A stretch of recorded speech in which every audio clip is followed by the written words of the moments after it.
Seumur hidup, aku selalu jadi anak manja yang sombong.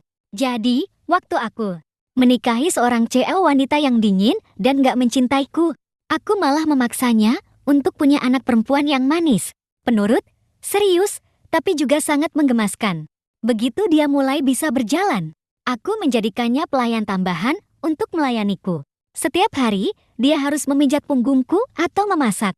Sampai suatu hari, komentar-komentar melayang muncul tepat di depan mataku. Si penjahat akhirnya bakal didepak dari cerita ini. Pemeran utama pria yang asli bakal masuk ke perusahaannya. Alur ceritanya akhirnya berjalan di jalur yang benar. Aku suka membayangkan si tokoh utama wanita dan keluarganya mengejaknya di rumah sakit saat dia lumpuh nanti. Rasanya puas banget. Refleks, aku menarik kakiku karena terkejut. Ibu dan anak yang sedang membasuh kakiku itu pun kecipratan air. Papa, apa airnya terlalu panas? Enggak, Papa udah selesai, nggak usah dipijat lagi. Berdirilah, kalian berdua. Aku menelan ludah, dan dengan canggung memasukkan kembali kakiku ke dalam air. Dibandingkan anak perempuanku, Xiaoning, istriku, Xian Buyu, jauh lebih tenang. Dia cuma berdiri dengan tenang untuk mengambilkan handuk. Sementara, aku menatap tajam ke arah tulisan yang terus berjalan. Ternyata aku adalah karakter antagonis di cerita ini. Istri dan anakku adalah tokoh utamanya. Aku seharusnya menyingkir demi si pahlawan. Kehilangan keluargaku karena dia. Dan melihat mereka membangun keluarga baru. Membaca tulisan itu, aku mengepalkan tanganku erat-erat. Lupakan saja soal istriku. Toh, kami menikah cuma demi bisnis. Sama sekali nggak ada cinta di antara kami. Tapi Xiaoning, aku menatap anak perempuan kecilku yang manis. Meskipun wajahnya persis seperti ibunya, dia tetaplah darah dagingku sendiri. Aku nggak bakal sudi menyerahkannya begitu saja. Aku berdeham. Xiaoning, tanyaku. Kalau papa dan mama bercerai, kamu bakal milih tinggal sama siapa? Fang Xiaoming seketika terdiam kaku. Lalu, dia melotot ke arahku dan bergumam, ayah, nggak usah bikin asumsi nggak berguna kayak gini deh. Aku mau tidur. Aku hanya bisa memandangi punggungnya yang berjalan kembali ke kamar. Aku benar-benar terdiam. Sebagian besar karena aku melihat kolom chat sedang mengejekku. Si karakter pendukung toksik mulai berhayal lagi tuh. Mikir kalau dia bakal berpihak padanya. Kocak banget setelah cara dia memperlakukannya selama ini. Gak heran kalau dia benci setengah mati sama dia. Apa mereka benar-benar sangat membenciku? Aku menunduk, mencoba mencerna semua ini. Namun kemudian, aku menyadari keberadaan Shen Buyu. Dia sedang berlutut, bersiap mengangkat kakiku dari dalam air. Melihat itu, jantungku seketika berdegup kencang. Tanpa sepatah kata pun, aku merebut handuk dari tangannya. Aku bisa sendiri. Alis Shen Buyu sedikit bertaut. Namun, dia tidak mengatakan sepatah kata pun. Malamnya, saat aku berbaring di tempat tidur, aku menatap langit-langit kamar sambil berpikir keras. Aku akhirnya mengambil sebuah keputusan. Aku harus berhenti memperlakukan istri dan anakku dengan buruk.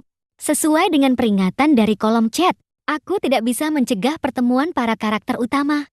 Bahkan jika aku memaksa Shen Buyu untuk memecatnya, takdir kemungkinan besar akan tetap mempertemukan mereka. Tapi, jika anakku melihatku sebagai sosok ayah yang baik, mungkin saat aku dan Shen Buyu akhirnya bercerai nanti, dia akan memilih untuk tetap tinggal bersamaku. Sambil memikirkan hal itu, aku mendongak. Aku melihat Shen Buyu berjalan keluar dari kamar mandi. Dia memergokiku sedang menatap langsung ke arahnya.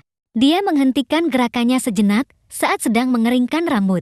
Kilasan rasa terkejut sempat melintas di matanya. Namun dia langsung menyembunyikannya dan kembali terlihat tenang. Setelah rambutnya kering, dia menyusup ke balik selimut. Sambil membelakangiku, dia berbisik, cepat tidur ya. Aku hanya bisa menghela napas panjang, lalu ikut memejamkan mataku. Keesokan paginya, saat aku keluar dari kamar, aku melihat istri dan anakku sedang duduk di ruang tamu. Baru saja aku duduk, Shen Buyu langsung berdiri dan pergi ke dapur untuk mengambilkan roti untukku. Sementara itu, Fang Xiaoning mengambil kotak susu dan berjalan mendekatiku. Lalu memanjat kursi kecil, bersiap untuk menuangkannya untukku. Melihat pemandangan ini, kolom komentar live chat yang melayang di depanku mulai menyindirku lagi.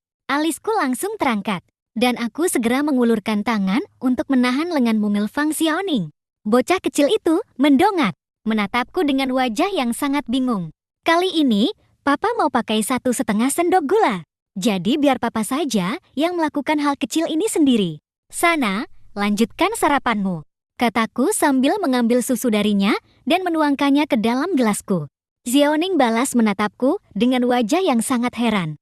Tapi dia tetap berbalik dan naik kembali ke kursinya. Tepat pada saat itu, Shen Buyu keluar dari dapur sambil membawa sandwich yang baru saja dibuat. Dia menatapku dengan ekspresi bersalah. Sausnya habis, aku sudah menyuruh Bibi Wang untuk membelinya. Tidak apa-apa, aku bisa memakannya tanpa saus kok, kataku sambil mengulurkan tangan untuk mengambil sandwich itu darinya. Shen Buyu menatap tangannya yang kosong. Kerutan di dahinya tampak semakin dalam. Tepat saat itu, Xiaoning mendongak, mengerjapkan mata kecilnya, lalu berbisik, "Papa, kali ini Papa benar-benar tidak melempar sandwich itu ke wajah Mama. Apa dulu aku memang seburuk itu?" Saat aku memikirkan hal ini, komentar live chat sudah menjawab pertanyaanku. Melihat komentar-komentar yang melayang itu, dan semua masa lalu kelam memalukan yang mereka bongkar tentangku, aku jadi merasa agak bersalah. Jadi, aku memaksa diriku untuk memalingkan wajah dan langsung fokus memakan sandwichku saja. Tapi saat aku sedang makan, baju santai yang nyaman ku kenakan tidak sengaja terkena noda.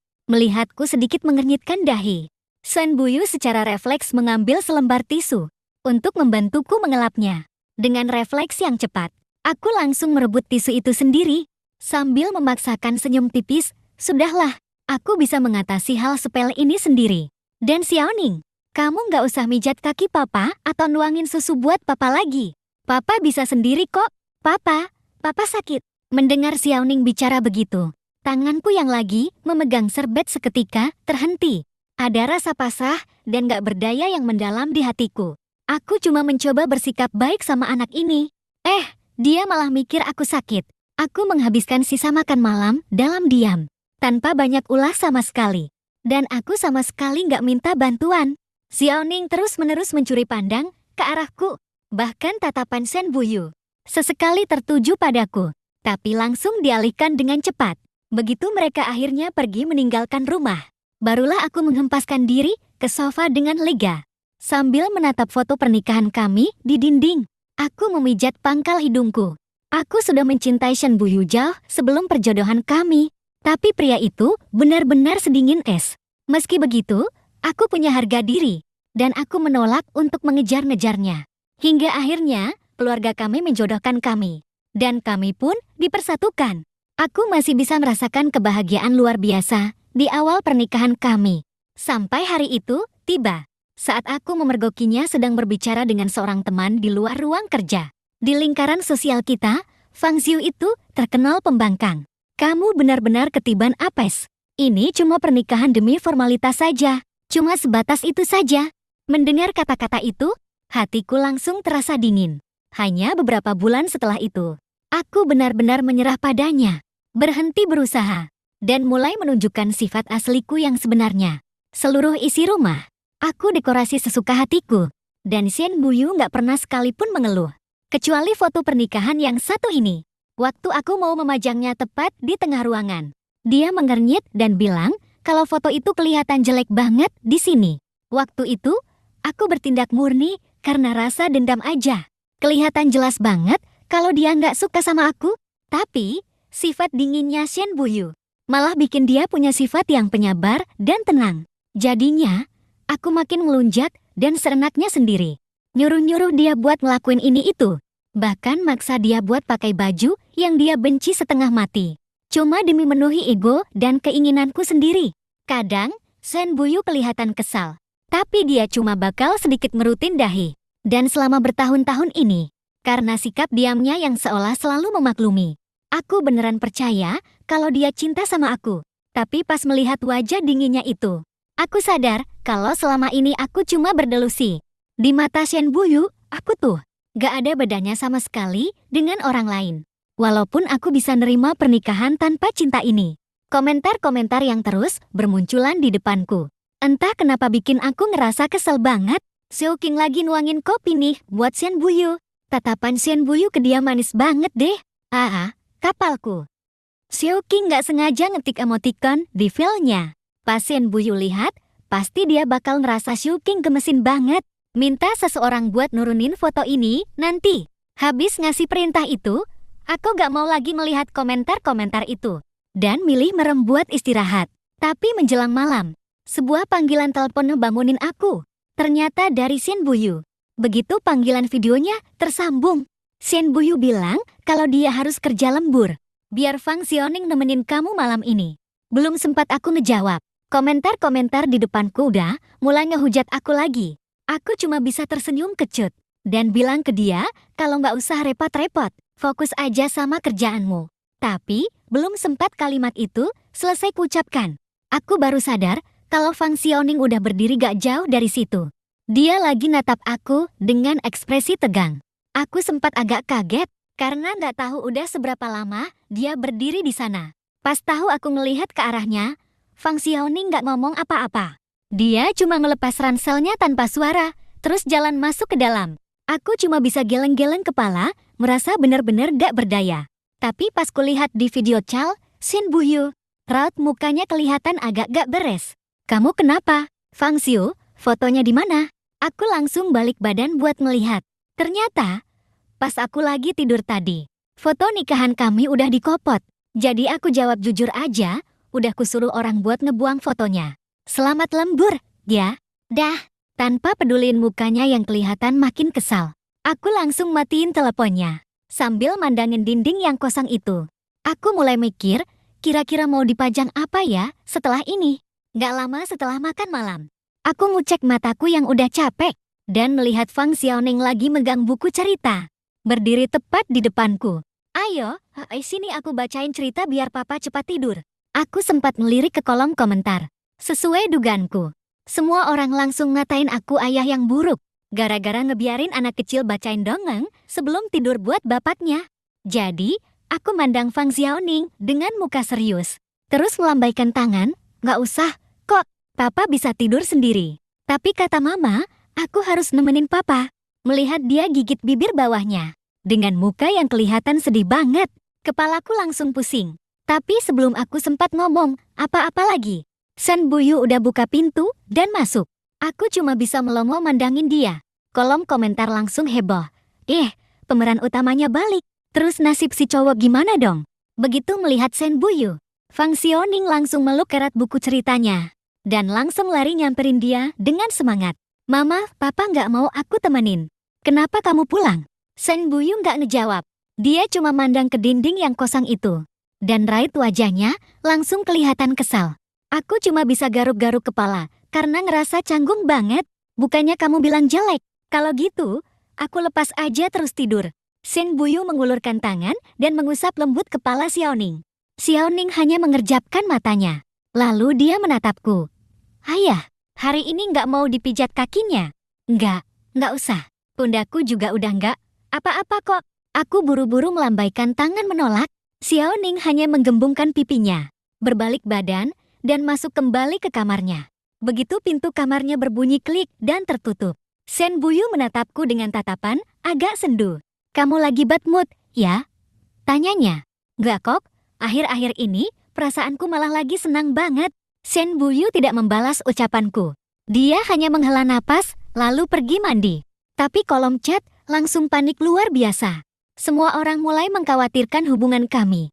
Cemas memikirkan bagaimana kelanjutan kisah kami. Saat aku duduk di kasur sambil scroll komentar, tiba-tiba ponsel Shen Buyu berdering. Aku melirik ke arah kamar mandi, lalu mengambil ponselnya untuk memberitahu dia. Ada telepon untukmu. Teriakku, tolong angkatkan dong, sahutnya. Coba lihat mereka mau apa. Saat aku baru mau memencet tombol terima, tapi kolom chat tiba-tiba muncul. Jantungku langsung berdegup kencang. Aku sama sekali nggak menyangka kalau telepon itu dari Xiaoqing. Jadi, aku langsung melemparkan kembali ponsel itu dengan cepat. Mending kamu telepon balik nanti setelah keluar mandi. Setelah selesai mandi, Shen Buyu mengambil ponselnya dan memeriksanya. Tapi dia tidak menelepon balik.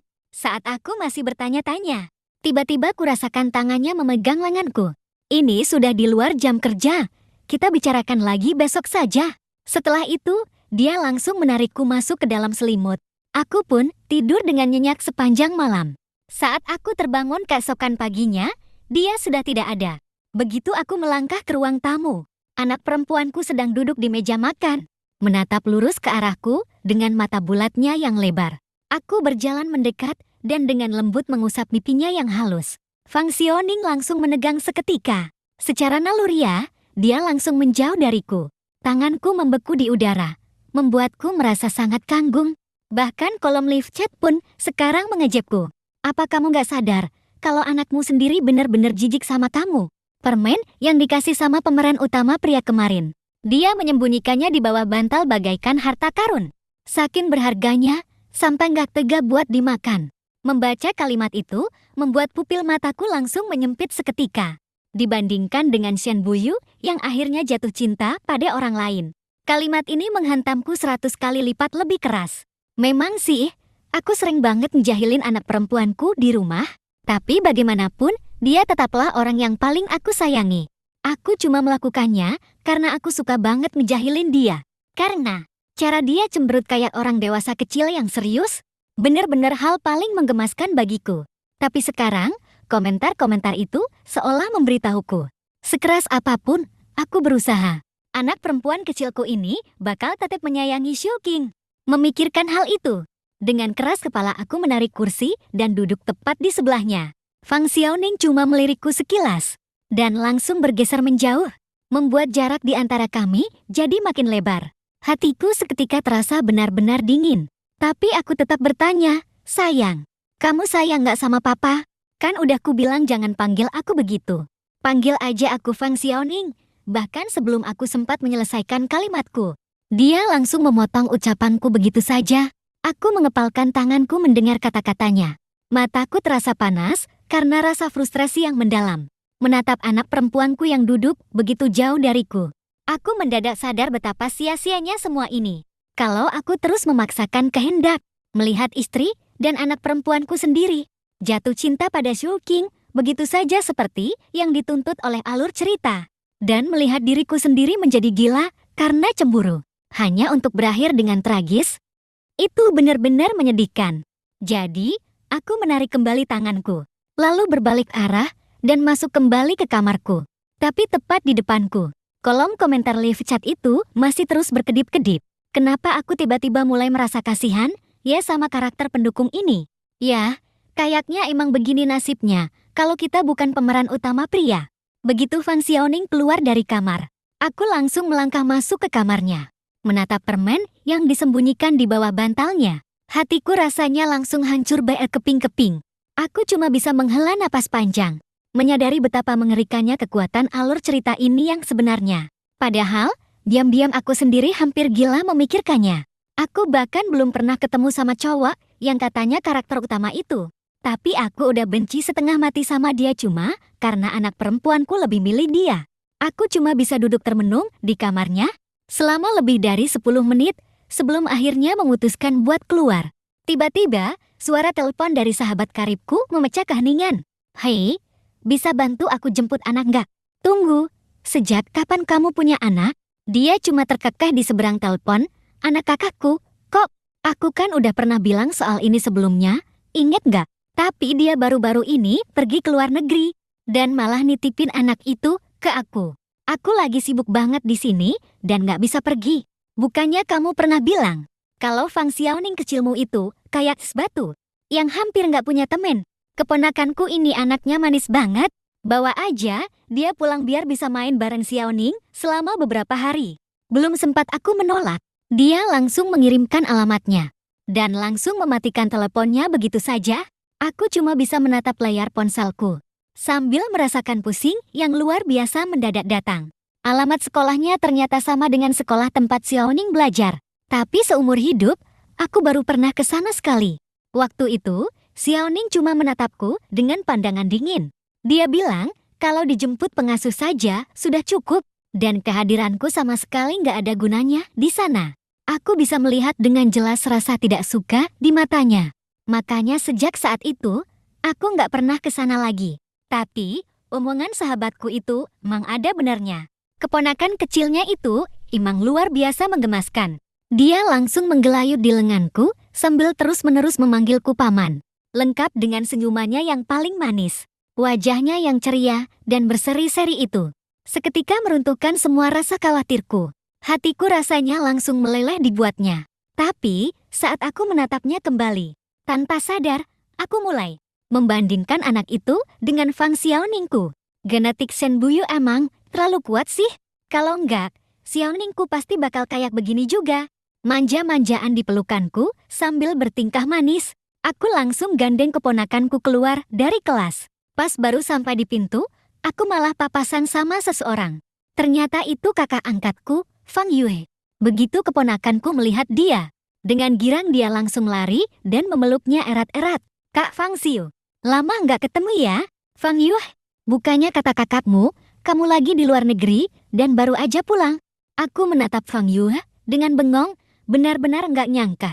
Kalau dibandingin sama penampilannya yang dulu, dia kelihatan jauh lebih dewasa sekarang.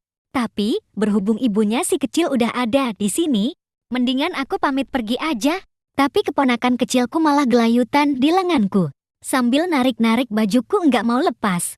Paman, jangan pergi dulu dong, temenin aku lebih lama lagi, ya? Melihat tingkahnya yang super gemesin begitu, aku benar-benar nggak tega buat nolak.